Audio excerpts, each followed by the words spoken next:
Salam damai sejahtera bagi kita semua. Senang sekali saya bisa kembali melayani Anda dalam ibadah online.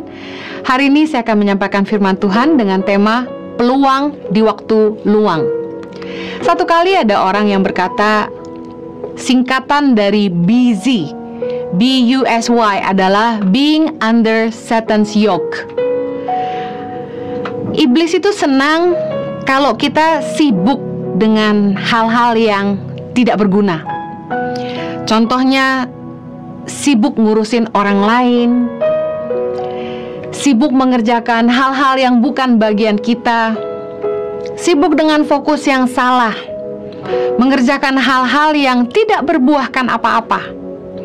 Iblis senang kita mengejar dan mengerjakan hal-hal yang bukan kehendak Tuhan bagi kita. Beberapa saat waktu pandemi mulai datang dan tidak banyak kegiatan, saya tidak pergi kemana-mana. Saya sempat terjebak dengan waktu luang. Waktu luang seringkali membuat kita bingung ngapain sehingga kita cari-cari kegiatan. Nah, waktu luang yang kita tidak manfaatkan dengan baik, akhirnya menjadi waktu yang terbuang. Iblis senang kita buang-buang waktu kita. Contohnya, nongkrong di depan TV, nonton Netflix dengan berbagai seri. Sempat saya terjebak setiap malam sebelum tidur, nonton salah satu film yang ternyata seru dan episodenya panjang, membuat saya tidur hingga larut malam. Sibuk yang gak berguna, yang harusnya bisa istirahat, tapi malah jadi begadang hanya untuk nonton film yang serinya gak habis-habis. Seringkali kita berpikir bahwa sibuk itu baik, tapi saya mau bilang, sibuk tidak selalu baik. Lukas 10 ayat 40, ketika Marta sibuk sekali melayani, ia berkata kepada Yesus, "Tuhan, tidakkah engkau peduli bahwa saudaraku membiarkan aku melayani seorang diri? Suruhlah ia membantu aku."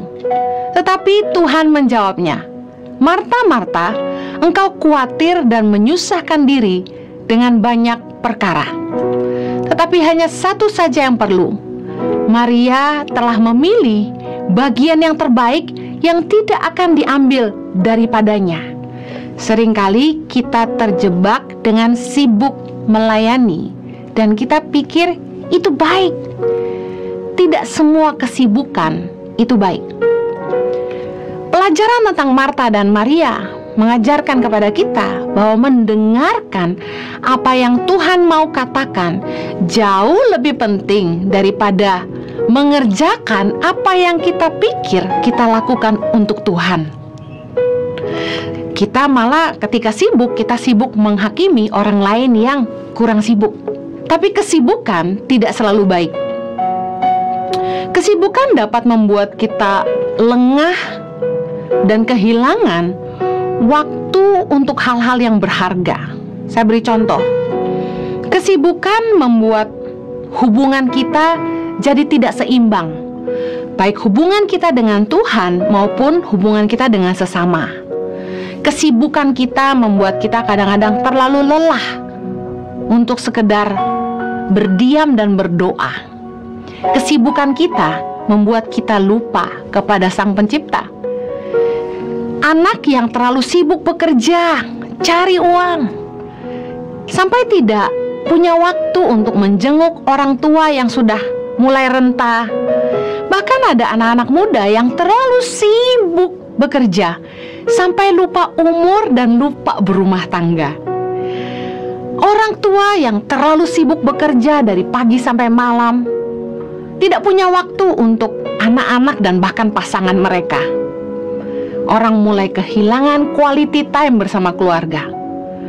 Ada wanita-wanita yang sibuk melayani, sibuk pelayanan di gereja, ikut doa ini dan itu dari Senin sampai Minggu, dari pagi sampai sore, sampai lalai mengurus rumah tangganya. Tidak semua kesibukan itu baik. Ketika jadwal padat menyerang kita, kita seringkali menjadi lengah dengan hal-hal yang penting. dengan hal-hal yang esensi dalam hidup kita. Biasanya kalau kita udah mulai terlalu sibuk, rumah pasti berantakan, kamar pasti berantakan, meja kerja mulai berantakan, dan hidup kita pun ikut berantakan. Kenapa hidup kita berantakan kalau kita terlalu sibuk? Karena kita mulai kehilangan keseimbangan ketika kita kehilangan kendali atas waktu kita. Waktu kita sibuk, sebenarnya jiwa kita lelah, tapi kesibukan itu membuat kita nggak berdaya selain kita harus menjalaninya terus. Karena itu saya ingin memberi nasihat, bijaksanalah mengatur waktu antara bekerja dan beristirahat. Saya yakin seharusnya kita mengerti ada waktu untuk segala sesuatu. Ketika kita pergi ke tempat kerja, itu adalah waktu untuk bekerja. Tapi ketika kita pulang ke rumah, itu adalah waktu bersama dengan keluarga. Ada baiknya kita belajar bijak, mulai membedakan waktu untuk segala sesuatu, meletakkan handphone kita supaya ketika kita pulang ke rumah, kita bisa fokus sama keluarga, khususnya di jam ketika kita makan malam bersama.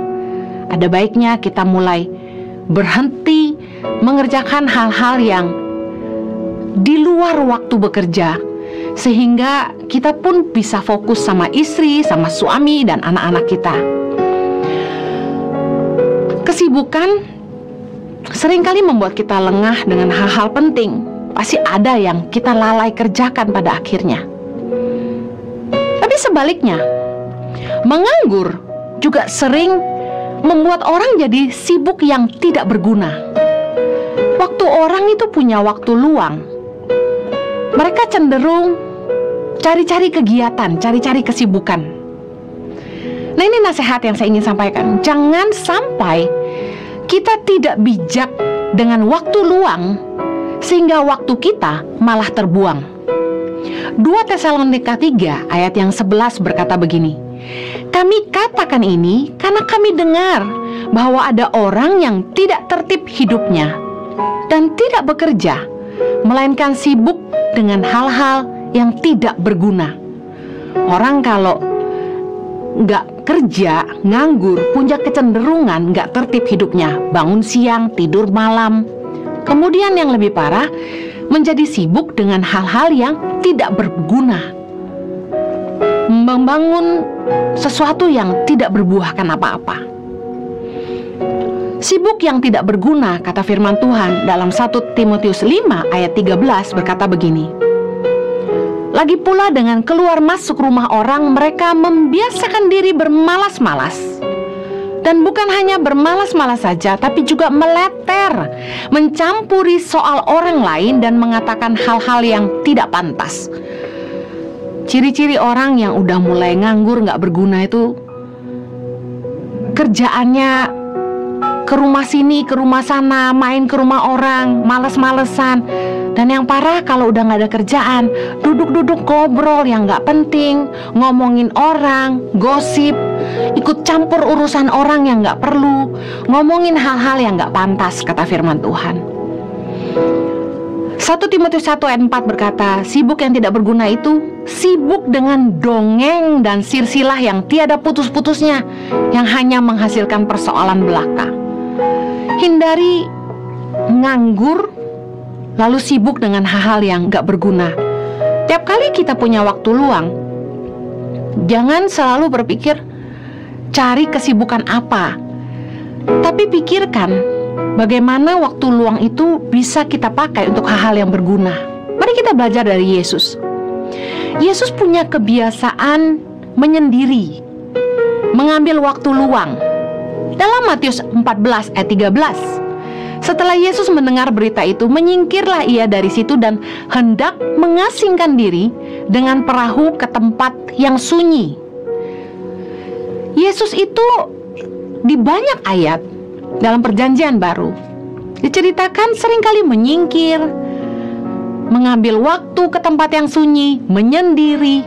Yesus suka mengambil waktu sendirian, menciptakan peluang untuk sendiri, berada di tempat yang sunyi, menarik diri dari keramaian, mengajarkan kita bahwa waktu me time itu penting. Apa yang Yesus lakukan dalam kesendiriannya? Bagaimana Yesus memanfaatkan waktu luang? Yang pertama, Yesus memakai waktu luang untuk berdoa. Markus 1 ayat 35 dikatakan, pagi-pagi benar, waktu hari masih gelap, ia bangun dan pergi keluar. Ia pergi ke tempat yang sunyi dan berdoa di sana. Di tengah hiruk pikuk, kita harus belajar untuk punya waktu sendiri. Sekedar bercakap-cakap sama Tuhan, merenungkan firman Tuhan. Karena gaduh seringkali membuat kita jadi jauh. Saya termasuk orang yang gak suka keramaian, kurang suka kegaduhan, kurang suka pesta. Jadi selalu menarik diri dari tengah-tengah keramaian, dan ketika saya berada di tempat yang ramai, di sebuah pesta, saya seringkali menarik diri ke sudut dan duduk sendiri. Nah, ketika saya baca firman Tuhan ini dan saya melihat Yesus punya kecenderungan yang sama, bahwa dia selalu mengambil waktu untuk pergi ke tempat yang sunyi dan sendiri. Ketika kita punya waktu sendiri, harusnya kita memakai waktu itu untuk berdoa, ngomong sama Bapa, bicara sama Tuhan. Karena kalau kita nggak sendirian, kita akan merasa canggung ketika orang mendengarkan kita bicara sendiri. Beberapa kali di rumah ketika saya sedang memasak atau sedang mengerjakan apapun, saya seringkali bilang, "Thank you Jesus, thank you Lord." Terus tiba-tiba Jojo di belakang bertanya, "Kenapa?" Atau staf yang di rumah bilang, "Kenapa, Mah?" Ketika kita tidak sendirian, menjadi kikuk untuk berdoa. Karena itulah kita butuh waktu sendiri supaya kita bisa dengan nyaman bicara sama Tuhan apa aja. Kenapa kamar mandi jadi tempat favorit? Karena di tempat itulah gak ada yang ganggu kita. Kita harus punya waktu sendiri ke tempat sunyi dan memakai waktu luang yang ada untuk berdoa. Saya kerap kali memanfaatkan waktu ketika menyetir mobil sendirian, ketika saya sedang sendirian, ambil waktu untuk ngomong-ngomong sama Tuhan. Waktu luang jangan selalu kita lakukan kesibukan, tapi mari cari wajah Tuhan. Karena belajar dari Maria, mendengarkan apa yang Tuhan mau katakan jauh lebih penting dari semua pelayanan yang kita pikir kita lakukan untuk Tuhan. Yesus punya kebiasaan menyendiri untuk beristirahat. Markus 6 ayat 31 dikatakan, lalu ia berkata kepada mereka, marilah ke tempat yang sunyi, supaya kita sendirian dan beristirahatlah seketika. Sebab memang begitu banyaknya orang yang datang dan yang pergi, sehingga makan pun mereka tidak sempat. Maka berangkatlah mereka untuk mengasingkan diri dengan perahu ke tempat yang sunyi. Saya bayangin Yesus tuh sibuk banget pelayanan. Yesus pasti tenar banget, sampai kemanapun dia pergi selalu diikuti orang, selalu dikerumuni orang banyak, bahkan ribuan massa mengikuti Yesus dan ingin mendengarkan dia mengajar. Dikatakan sehingga saking banyaknya orang yang datang dan pergi, makan aja mereka nggak sempat. Tapi di tengah-tengah kesibukan dan padatnya pelayanan, Yesus mengajak murid-muridnya ke tempat yang sunyi supaya mereka bisa sendirian, dengan satu tujuan, supaya mereka bisa istirahat. Kalau kita punya waktu luang, pakailah waktu itu untuk istirahat. Ambil waktu untuk mengizinkan jiwa kita disegarkan, merawat diri, reward yourself dengan waktu santai. Jangan merasa bersalah ketika kita nggak bikin apa-apa, karena sebenarnya jiwa kita yang disegarkan akan memberikan kita kekuatan ekstra. Pakai waktu luang untuk istirahat, jangan selalu dipenuhi dengan kesibukan-kesibukan. Kita harus pintar manage waktu kapan kita harus istirahat. Hindari begadang malam-malam. Kadang-kadang orang yang gak bijaksana dengan waktunya tidur malah bekerja, waktunya bekerja malah tidur. Ambil waktu yang baik, istirahat yang cukup, terutama di masa-masa ini di mana kita harus memastikan kondisi kita fit. Pastikan Anda punya istirahat yang cukup. Yesus punya kebiasaan menyendiri untuk mengambil waktu meluruskan hati. Yohanes 6 ayat 15. Karena Yesus tahu bahwa mereka hendak datang dan hendak membawa dia dengan paksa untuk menjadikan dia raja, ia menyingkir pula ke gunung seorang diri. Ketika orang banyak ingin menjadikan Yesus raja, Yesus menyingkir ke gunung, dikatakan seorang diri. Biasanya di dalam pelayanan, ketika hamba-hamba Tuhan mulai dielu-elukan, mulai dikagumi orang banyak, mulai banyak pengikutnya, mulai disenangi orang banyak, biasanya banyak orang yang menjadi lupa diri, terlena dengan pujian manusia, menikmati pujian orang banyak dan senang dikagumi dan berada di kerumunan orang banyak. Tapi Yesus malah sebaliknya. Ketika ia akan dijadikan raja, Yesus malah menyingkir pula ke gunung seorang diri. Saya belajar bahwa Yesus punya waktu untuk menarik diri dari kerumunan, dari massa, supaya dia bisa mengambil waktu sungguh-sungguh dengan Bapa dan meluruskan hati. Karena ketika Yesus melayani di dalam Lukas 4 ayat 42, dikatakan ketika hari siang Yesus berangkat dan pergi ke suatu tempat yang sunyi. Tetapi orang banyak mencari dia, lalu menemukannya dan berusaha menahan dia supaya jangan meninggalkan mereka. Ayat 43, Yesus bilang gini, tetapi ia berkata kepada mereka, juga di kota-kota lain aku harus memberitakan Injil Kerajaan Allah, sebab untuk itulah aku diutus. Bayangkan kalau Anda ditawari sebuah jabatan di satu tempat, menjadi orang yang paling dihormati di situ. Tentu Anda akan dilayani, diberikan segala fasilitas. Biasanya dengan keadaan begitu, orang akan nyaman untuk tetap di satu tempat itu.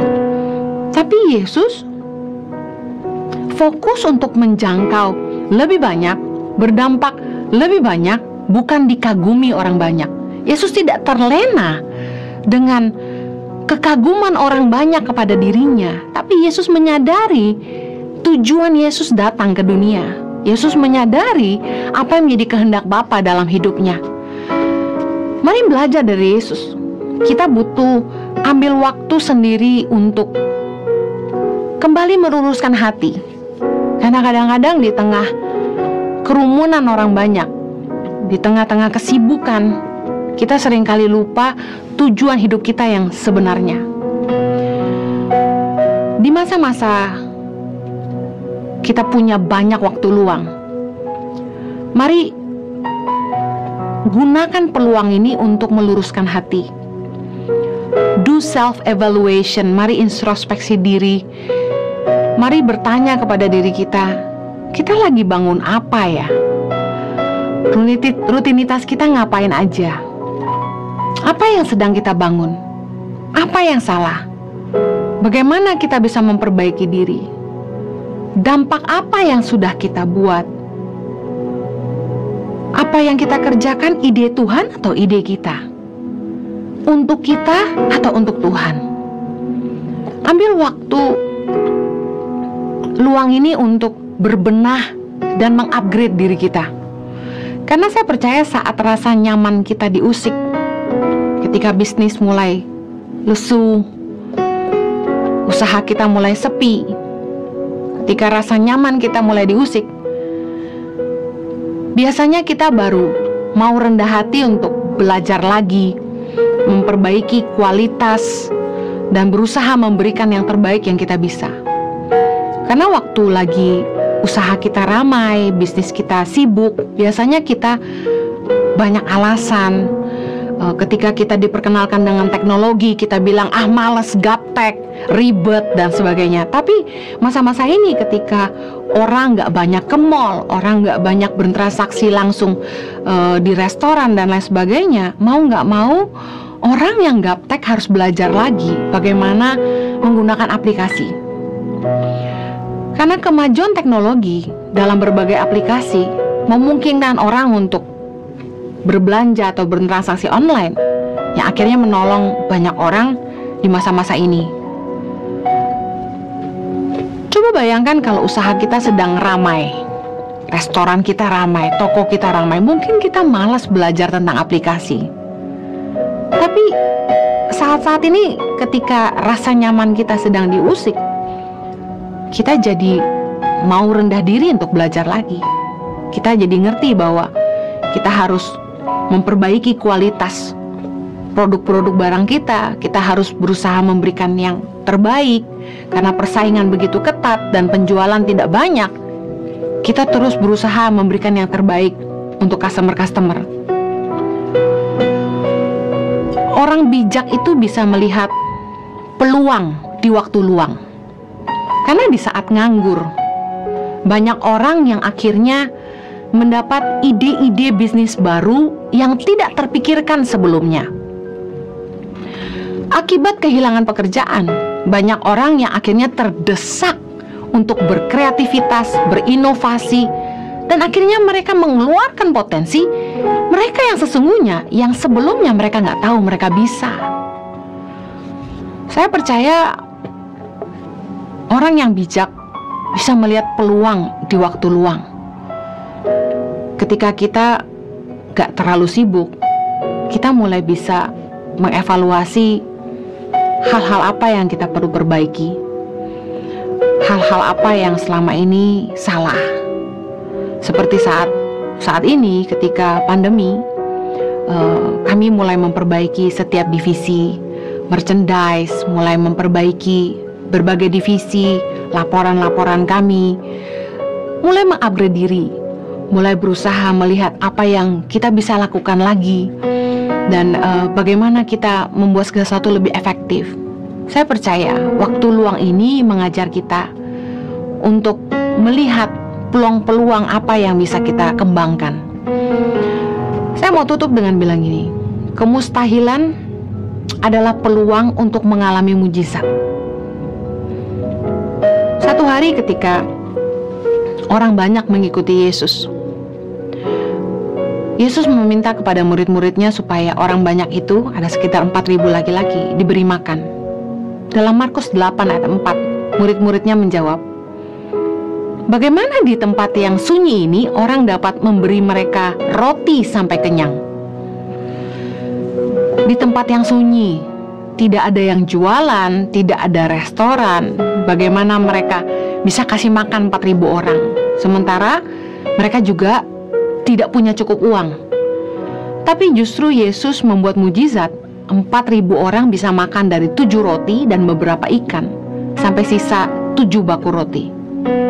Saya percaya di waktu luang kita punya kesempatan, punya peluang untuk mengalami Tuhan dan melihat kuasa-Nya bekerja di tengah-tengah kita. Di tengah-tengah masa-masa sulit di mana kita sudah dibatas kemampuan kita sendiri sebagai manusia, merupakan peluang untuk kita mengalami mujizat-Nya. Saya mau mengajak setiap kita untuk yuk pakai waktu luang kita dengan bijak. Jangan sampai kita buang-buang waktu. Karena kalau kita tidak bijaksana dengan waktu kita, waktu luang malah terbuang. Pakai waktu luang kita, belajar seperti Yesus. Ambil waktu untuk berdoa, ambil waktu untuk istirahat. Pakai momen ini untuk menyegarkan jiwa kita. Yang ketiga, pakai waktu luang ini untuk meluruskan hati kita, memperbaiki apa yang salah, mengevaluasi diri, dan memakai waktu luang ini untuk berbenah dan mengupgrade diri kita. Saya percaya waktu luang kita, kalau kita pakai dengan bijaksana, akan menjadi peluang untuk kita melakukan hal-hal yang kita tidak tahu kita bisa lakukan sebelumnya. Bahkan jangan lupa, di waktu luang ini, mari ambil peluang untuk mengalami Tuhan dan izinkan Dia bekerja dan menyatakan mujizatnya.